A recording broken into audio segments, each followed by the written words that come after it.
Hello. If you hear my voice, I will be your conducting host. This will be based on primary sources as well as secondary sources. Hello. If you hear my voice, I will be your other conducting host.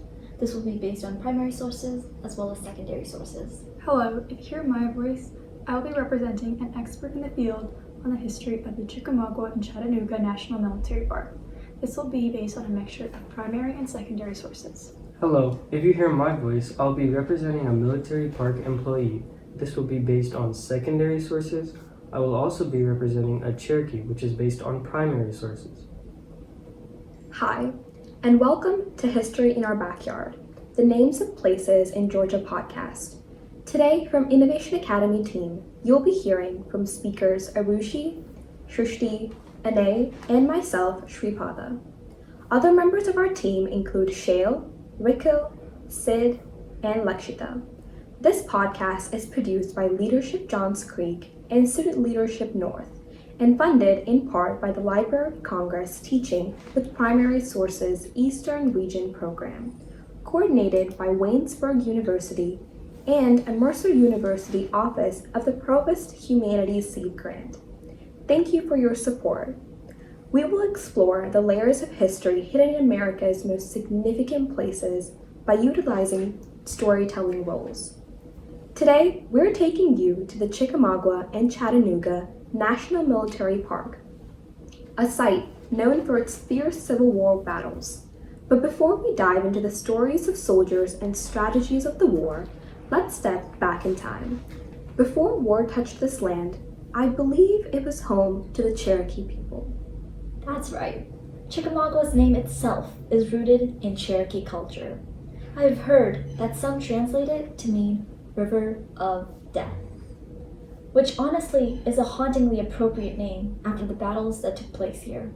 But for the Cherokee, it wasn't a place of war. It was a place of life, a place of hunting, gathering, and thriving communities. We actually have a member of the Cherokee tribe with us right now to interview. Thank you for joining us today. Thank you for having me.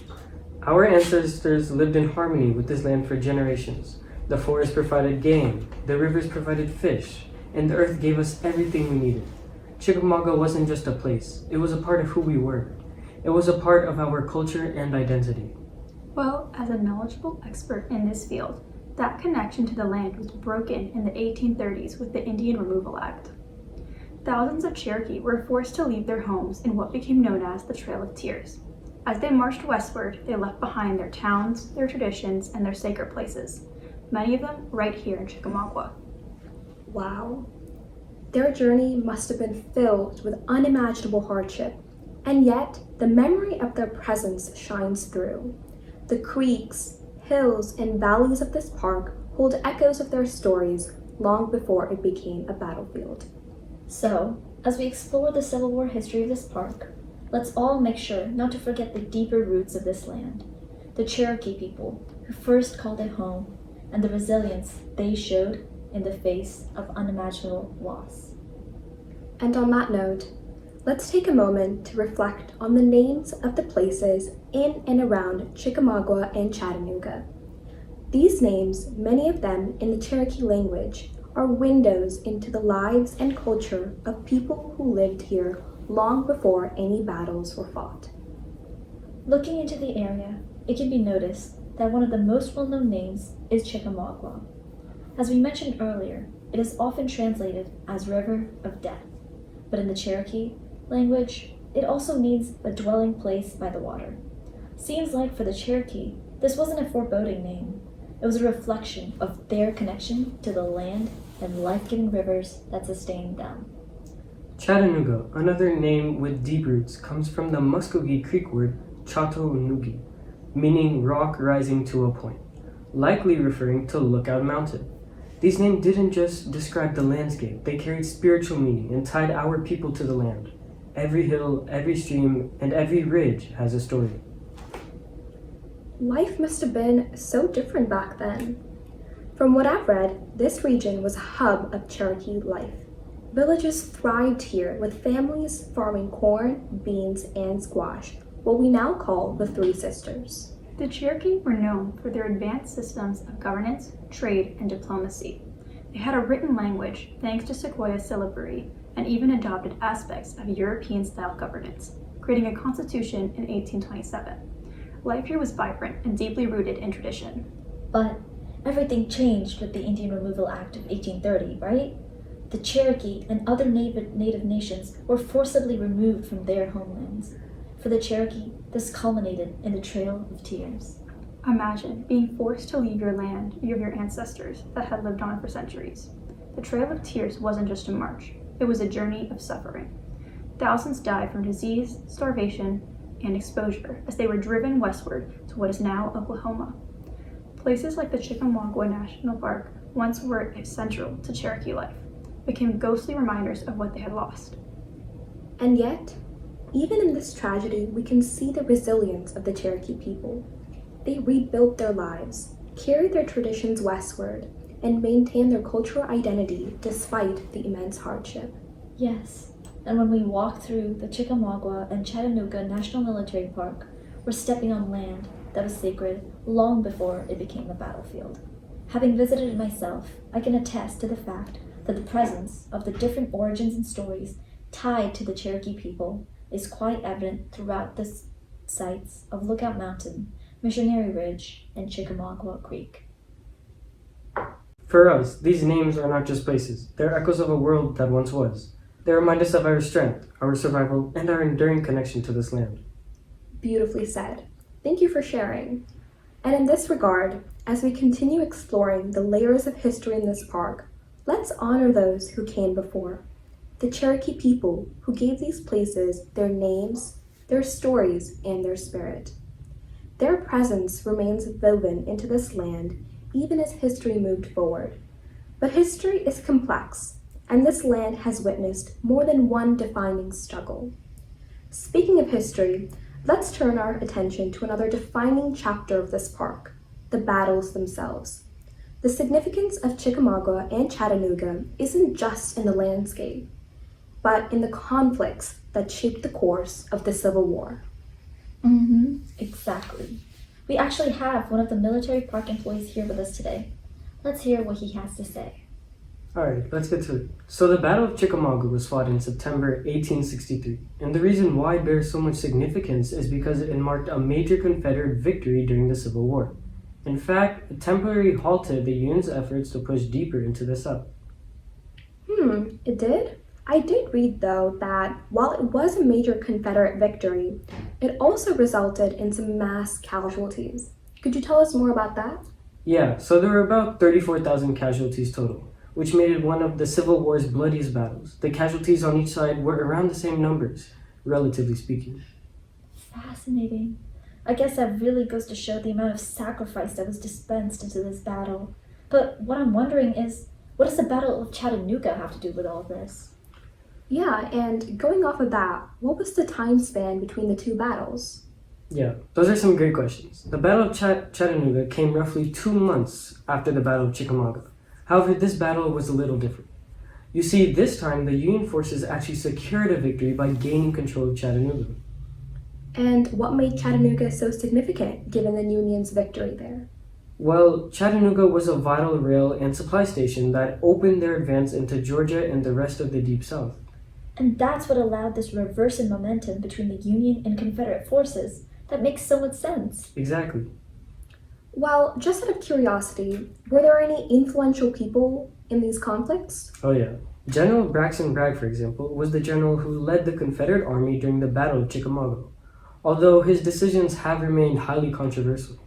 A controversial general? What do you mean by that? For example, he forced another general with the name of William Rosecrans back to Tennessee.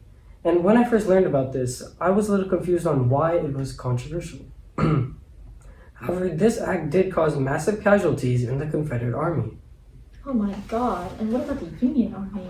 On the Union side, General George H. Thomas, also known as the Rock of Chickamauga, stood his ground while he was clearly outnumbered. This act of bravery actually prevented a complete Confederate victory. Wow, yeah, I definitely agree. This act of bravery must have had plenty of significance in the battles. And along with these battles, I guess they not only showcased the strategic importance of North Georgia, but also reflected moments of immense struggle and sacrifice. Oh, yeah, well said. Well, now that we've discussed strategies and leaders, I'm curious, what was it like for the soldiers on the actual battlefield? Well, luckily, we have an account from a Union soldier who fought in the Battle of Chickamauga. Wait, what? An account? Technically, it is a first-hand account, but they're not here right now. We do have a journal entry, though, from a Union soldier documenting his experience in the war. We in fact do. This journal entry is from a Union soldier in the war with many stories to tell. One of the most memorable ones in his journal was about the morning of September 19th in 1863. He wrote, "I remember the morning of September 19th, 1863, like it was yesterday. The fog was thick, rolling over the fields, and we could barely see ahead. The air was tense, and out of nowhere, I heard gunfire. The Confederates were upon us, and chaos erupted. The trees didn't give us any cover. They trapped the smoke inside, making it hard for us to see and breathe. I saw my comrades fall one by one. I lost count of how many men fell that day. We fought, we ran, we held our ground where we could. General Thomas, the Rock of Chickamauga, held us together. If it was not for him, we might have been wiped out completely. Even now, writing this entry, I swear I can still hear the gunfire echoing through the trees." Oh my goodness, that must have been a brave man. Sounds like he was. He sure was. And circling back to an earlier point, this really proves that the general played a crucial role in keeping the soldiers together. His contributions were truly invaluable to the battle. He really was. I remember earlier in the journal, he was talking about how the general, as if he was a close friend. He talked about how if it wasn't for General Thomas, he may have not made it out. Wow. Well, thank you so much for sharing this entry. We, and the listeners of the podcast, have learned so much from your expertise. No problem. Thank you for having me. Of course. And with that, folks, we've reached the end of our discussion. Today, we learned that the battles of Chickamauga and Chattanooga weren't just military engagements. They were pivotal moments that shaped Georgia's role in the Civil War. Absolutely. The Battle of Chickamauga, fought right here in North Georgia, was the second bloodiest battle of the war and marked a significant Confederate victory. However, it also set the stage for Union's eventual success in the Chattanooga campaign, which opened the door for Sherman's infamous March to the Sea through Georgia. Exactly right. And today, the Chickamauga and Chattanooga National Military Park stands as a tribute to this history, preserving the battlegrounds where thousands fought and sacrificed.